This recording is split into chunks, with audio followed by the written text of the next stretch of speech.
歼 11B 有着怎样性能？歼11系列战机大量被中国海军和空军接收，对于中国来说有怎样的意义？此前，据相关报道，我们知道了歼 11B 已经成功完成换新，大批量换装上了中国最新的国产涡扇 10B 发动机，在性能上实现了新的飞跃，一跃成为了中国空军的主力战机，继续在中国空军序列中大放异彩。近日，关于歼 11B 也有了最新的消息。据报道，中国歼 11B 在完成了大批量换新后，已经以全新的面貌加入中国空军序列。此外，报道还指出，不止空军接收了升级后的歼 11B， 中国海军也接收了升级版歼 11B 战机，并且至少有一架歼 11B 参加了最近在南海上空的模拟战斗演习，发挥出超强的性能。根据环球时报报道，解放军南部战区周一在微博上说，海军航空兵旅近日将在南海空域举行跨昼夜全要素对抗演练，将有超过10架战机参与。对此，央视对其详细报道说道，此次南海演训课题包括自由空战、掠海突击和战术机动等，在演训的过程中将分成红蓝两组，战机依序升空进行4对2、2对2空战对抗训练。随着演练开始，4架红方战机靠兵力优势，利用机载雷达设备搜索蓝方战机，在发现蓝方战机后，迅速展开掩护突击战斗行动。演练持续到夜间，在夜间的时候，双方战机再度升空继续完成演练。在演练结束后，所有参与演练的战机全都最后安全着陆，并且达到了很好的演练效果，有极大的演练收获。对于此次红蓝战机在南海上空的演练，根据南部战区公开的影片，我们从中发现，有一架装备了灰白色而不是原本黑色雷达罩的歼 11B 战机，在结束演训后返回机库，显示已配备主动电子扫描阵列雷达。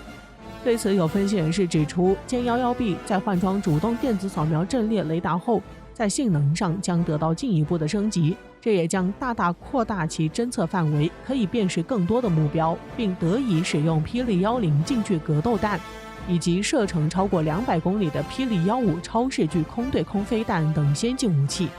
此外，航空知识杂志主编兼知名航空博主王亚楠说，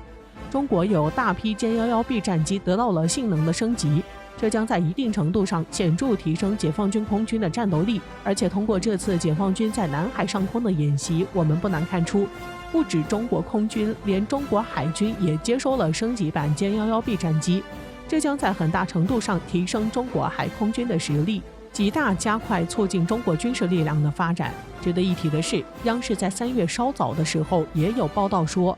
中国海军歼 11B 也安装了国产涡扇10发动机，这也将促使歼 10B 成为新一代的4代战机。那么歼 11B 经历了怎样的蜕变？接下来我们一起来看看。我们都知道，歼 11B 战机作为中国第3代重型超音速全天候歼击机，具有超视距空战、近距格斗和对地攻击等多种作战功能，主要用于执行夺取制空权、随行防空作战等任务。然而，此前在歼 11B 在中国空军中确实有着极其重要的地位，当时就有许多人将其称为可以与俄罗斯苏35比肩的逆天神器，甚至还有人认为歼 11B 战斗机在空战中能够压制美国的 F-15C 阿拉斯加鹰，当时就使歼 11B 在中国空军中有着举足轻重的作用。然而歼 11B 的发展却不尽如人意，完全没有达到人们心中的期望，甚至是相差甚远。而究其原因，一方面就在于其发动机上，这就极大限制了歼 11B 战机发展。据悉，最早批产的歼 11B 由于没有赶上涡扇10A 型发动机的定型，所以其不得不使用从俄罗斯当作备件进口的 AL31F 型发动机。但是令人没想到的是，等到涡扇10A 型发动机真的设计定型并开始批产了，歼 11B 又因早期批次的战机出现问题，大量返厂排故维修，所以使歼 11B 又错过了涡扇10A 发动机的换装。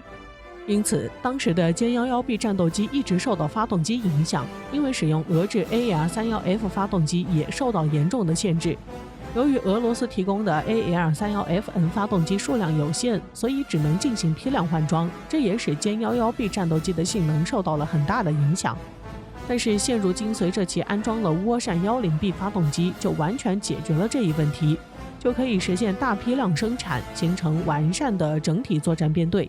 以此来为中国战机提供强大的火力输出。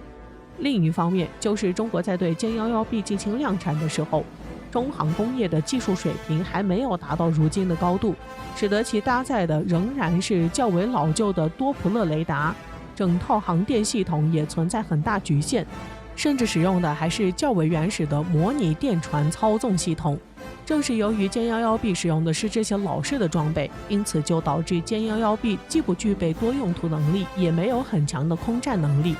最直观的表现就在于，由于歼 11B 航电设备和雷达性能十分落伍，这就使中国不能在其身上搭载国产霹雳15中距空空导弹，这就使歼 11B 的战斗力受到了极大影响。但是不得不说，歼 11B 具有一个显著的特征，就是其拥有较长的使用寿命，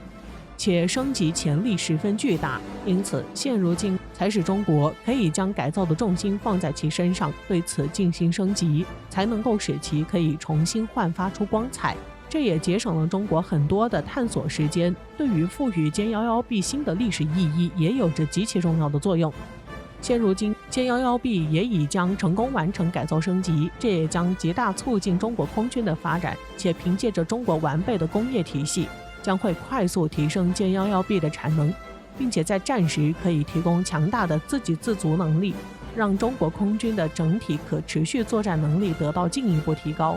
这也将进一步提升给中国空军的整体作战能力，不仅对于空军有重大意义，对于海军来说也有着极其重要的作用。随着歼 11BH 换装上涡扇 11B 发动机，也将成为海上舰载机的试点。如果经过测试取得了好的效果后，就将为后续舰载机的换发提供好的借鉴意义。这对于中国海军舰载机的发展有重要的作用，也将在海军中发挥着越来越重要的作用。随着歼 11B 系列战机完成换发升级，并且相继被中国空军和海军接收，这也将在很大程度上加快中国战机的发展。这也将使歼11系列战机凭借着其可靠的整体性能以及便宜的制造成本优势，大批量被中国空军和海军接收，这就极大壮大了中国空军和海军的整体实力。相信在未来，歼11系列战机会重新证明自己的实力，再一次活跃在中国空军和海军的序列中，极大提升自己的影响力，能够在很大的程度上得到广泛的认可，发挥出更加重要的作用。